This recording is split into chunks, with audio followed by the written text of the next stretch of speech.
മഹാരാഷ്ട്ര മുഖ്യമന്ത്രി ആരായിരിക്കുമെന്നുള്ളൊരു ആശങ്ക പൊതുവിലുണ്ടായിരുന്നു. നമ്മൾ ഇന്നലെ ഫട്നാവിസിനേക്കാളും ഭേദം ഷിൻഡെ എന്നൊരു തീരുമാനത്തിൽ എത്തിയേക്കാനുള്ള ചില കാരണങ്ങളൊക്കെ നമ്മൾ പറഞ്ഞു വെച്ചു. പക്ഷേ ഒരു ആൻറ്റി ക്ലൈമാക്സ് പോലെ വന്നിരിക്കുന്നത് ഷിൻഡെ തന്നെ പറഞ്ഞു ഞാൻ മാറാൻ തയ്യാറാണ് എന്നാണ് ഏറ്റവും അവസാനത്തെ വാർത്ത. അപ്പോൾ ഏതായാലും മഹാരാഷ്ട്രയിൽ അധികാരത്തിന് വേണ്ടി ഉള്ള മത്സരം ഒന്നും ഉണ്ടാവില്ല. മുഖ്യമന്ത്രി സ്വമേധയാ സ്വാഭാവികമായി ഉണ്ടായി വരും. പക്ഷേ പ്രതിപക്ഷത്തെ അവസ്ഥ എന്താ? പ്രതിപക്ഷത്തെ അവസ്ഥ വലിയ കഷ്ടമാണ്. കാരണം ഈ ഉദ്ധവ് ശിവസേനയുടെ അകത്ത് വല്ലാത്ത ടെൻഷൻ, പിരിമുറുക്കം ഉരുണ്ടു കൂടിയിട്ടുണ്ട്. തിങ്കളാഴ്ച ഈ MLA-മാർ 20 MLA-മാരേ ഉള്ളൂ അവർക്ക്. ഈ 20 MLA-മാരുടെ മീറ്റിംഗ് വിളിച്ചിരുന്നു. 19 അവരുടെ മീറ്റിംഗ് വിളിച്ചിരുന്നു. അപ്പോൾ ഷിൻഡേക്ക് 57 പേരുണ്ടല്ലോ. ഇവർ 91 സീറ്റുകളിൽ മത്സരിച്ചു, 19 അടുത്തേ ജയിച്ചു. അത്രേ ജയിച്ചിട്ടുള്ളൂ. അപ്പോൾ ഇതിൽ കൂടുതലും MLA-മാരും പറഞ്ഞിരിക്കുന്നത് നമ്മൾ ഈ സഖ്യത്തിൽ നിന്ന് പിന്മാറണം എന്നുള്ളതാണ്. ഈ സഖ്യം നമുക്ക് പറ്റിയതല്ല, ഇതും കൊണ്ടു നടക്കാൻ പറ്റില്ല. നമ്മൾ സ്വതന്ത്രമായൊരു പാത, ഇപ്പം സഖ്യങ്ങളിലേക്കൊന്നും പോകണ്ട, ഒറ്റയ്ക്ക് നിൽക്കുക. കാരണം എന്താണെന്ന് വെച്ചാൽ ഇവരുടെ ഈ സെക്കുലറിസം, സോഷ്യലിസം ഈ സംഗതിക്കൊന്നുമല്ല ബാൽ താക്കറെ ഇത് ഉണ്ടാക്കിയത്. അവിടുത്തെ പ്രാദേശികവാദം, മറാത്ത എന്ന് പറഞ്ഞിട്ട് മണ്ണിൻ്റെ മക്കൾ വാദമൊക്കെ ഉണ്ടായിരുന്നില്ലേ, ഒന്ന് അത്, രണ്ട് ഹിന്ദുത്വ, ഇതായിരുന്നു അദ്ദേഹത്തിൻ്റെ പ്രത്യയശാസ്ത്രം. ഇപ്പോൾ പ്രത്യയശാസ്ത്രം മാറിയിരിക്കുന്നു.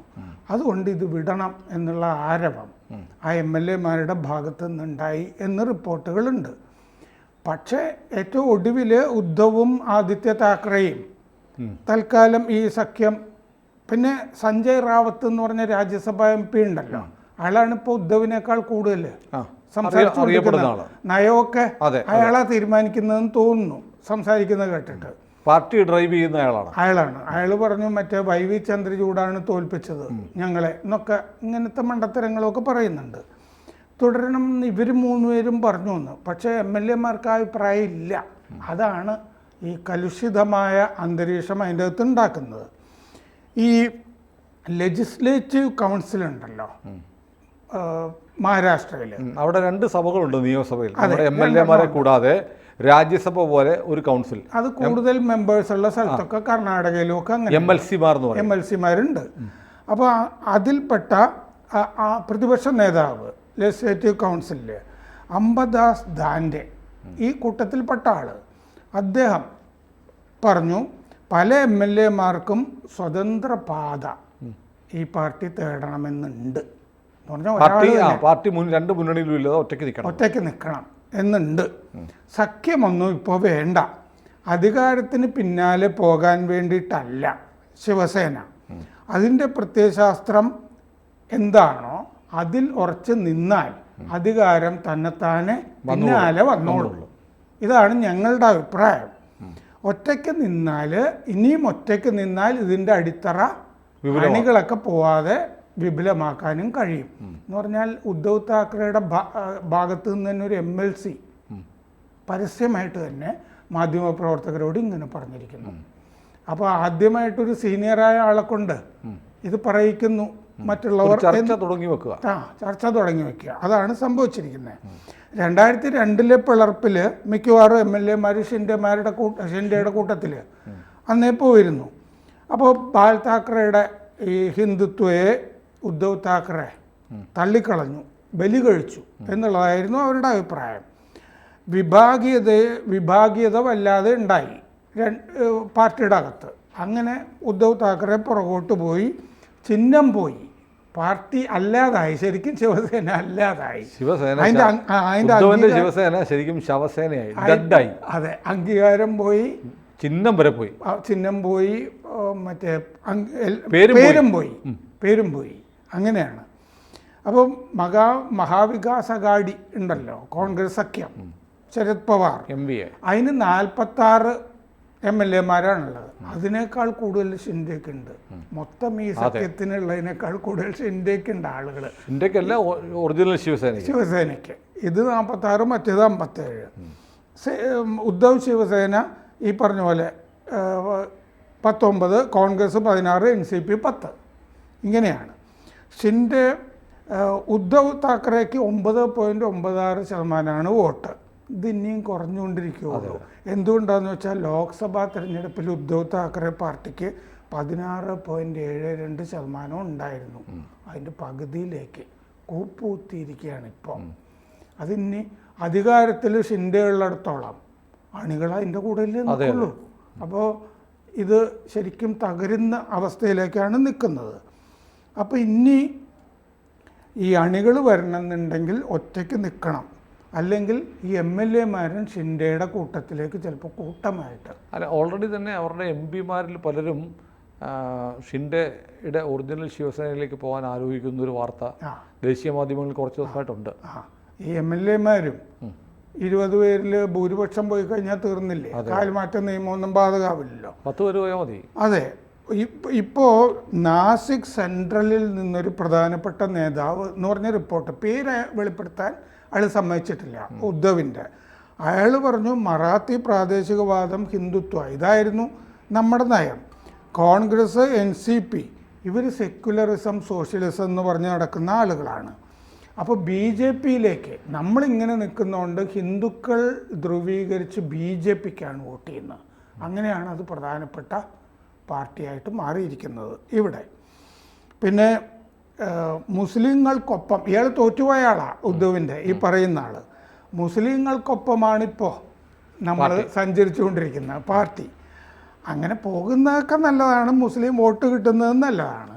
പക്ഷെ മുസ്ലിം വോട്ട് അങ്ങനെ വരുമ്പോൾ നമ്മുടെ കയ്യിലുള്ളത് പോകും, നമ്മുടെ കയ്യിലുള്ളത് പോകും. 2002 നേതാക്കൾ ഷിൻഡെയ്ക്കൊപ്പം പോയെങ്കിലും നേതാക്കൾ അന്ന് വിചാരിച്ച അങ്ങനെയാണ്, പഴയ CPIയുടെ കാര്യം പറഞ്ഞ പോലെ നേതാക്കളാണ് ഷിൻഡെയ്ക്കൊപ്പം പോയത് എന്ന് ഉദ്ധവ് വിഭാഗം കരുതിയിരുന്നു. അണികൾ മുഴുവൻ ഉദ്ധവിൻ്റെ കൂടെയാണെന്നും കരുതിയിരുന്നു. ഇപ്പം യഥാർത്ഥത്തിൽ എന്തായിരുന്നു സംഭവം എന്ന് മനസ്സിലായി. ആരുമില്ല കൂട്ടത്തിലെന്ന് മനസ്സിലായി. മഹാവികാസ് അഘാഡിയിലാണെങ്കിൽ ഐക്യമില്ല. ഈ കോൺഗ്രസ് ഉള്ള സഖ്യത്തിൻ്റെ അകത്ത് സീറ്റ് വിഭജനം തന്നെ വലിയ താമസം ഉണ്ടായി. അതിൻ്റെ അകത്ത് ചില സ്ഥലത്ത് ഉദ്ധവ് ശിവസേനയെ പിന്താങ്ങുന്നതിന് പകരം കോൺഗ്രസ് സ്വതന്ത്രരെ പിന്തുണച്ചു, പാലം വലിച്ചു. സോളാപൂർ സൗത്ത് ഇതിന് ഉദാഹരണമാണ്. കോൺഗ്രസിൻ്റെ MP പ്രണതി ഷിൻഡെ ഈ വോട്ടെടുപ്പ് ദിവസം വിമതന് പിന്തുണ പ്രഖ്യാപിച്ചു. സേനയുടെ സ്ഥാനാർത്ഥി ഉണ്ടായിട്ടും സേനയുടെ സ്ഥാനാർത്ഥിക്കല്ല, കോൺഗ്രസ് വിമതന് പിന്തുണ പ്രഖ്യാപിച്ചു.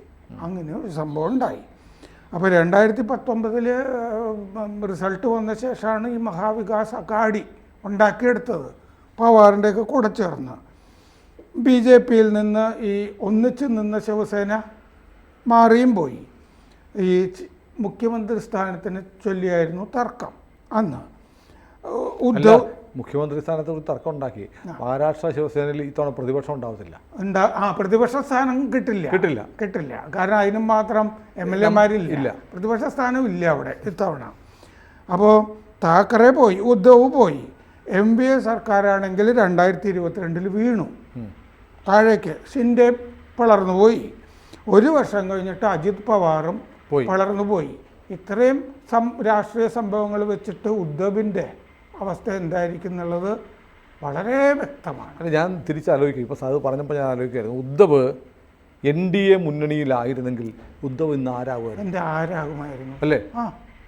അല്ല, വളർന്ന് ഷിൻഡെ പൊക്കോട്ടെ, എന്നാലും നമ്മൾ ഇതിൻ്റെ കൂടെ നിന്ന് തീരുമാനിച്ചു എന്നാൽ പോലും മതി. രണ്ട് വിഭാഗവും നമ്മൾ ഇതിനോട് നിന്ന്. അല്ല, ഷിൻഡെ ഉദ്ധവ് മറ്റേ കോൺഗ്രസിൻ്റെ NCPയുടെ കൂടെ പോയില്ലായിരുന്നെങ്കിൽ ഷിൻഡെ പിളരില്ലായിരുന്നു.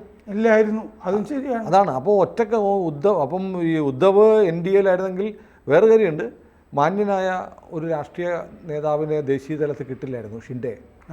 ഉദ്ധവിൻ്റെ നിഴലിൽ ഒതുങ്ങിപ്പോയനെ.